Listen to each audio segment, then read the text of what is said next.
Magandang hapon sa lahat dyan, no? Tayo sa chicken poultry natin. So, ayan po, mga manok. Kumakain sila habang ako nagbibideo, nagbi-vlog po sa aking mga poultry. So, ayan po, ang mga 45 days ko po. So, binibili ko yan ng 10 pesos po, no? Ayan sila.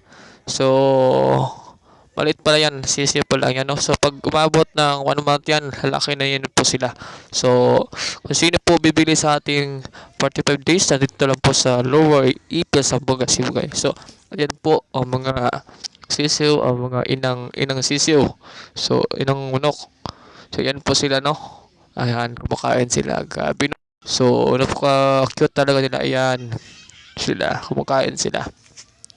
So, ayan sila guys. At supportahan niyo ako guys sa aking vlog, no? So, please like and click notification bell para marami tayong mapanood ng videos. You know? So, yan ang mga sisiw na napaka cute.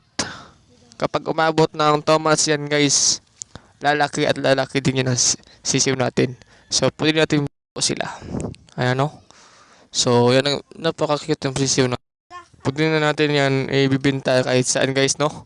Kahit saan na tindahan. So, yan, no? Tapos, mangingitlog din sila guys, no? At dumadami din yan sila.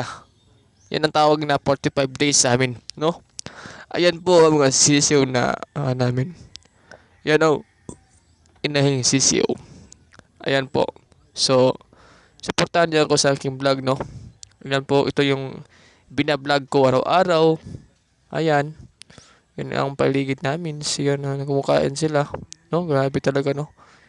So, yun. Sabi ko, magkakain na kayo, mga chikiting. Ayan. Grabe, mga chikiting ko, oh. Mga alaga ko yan.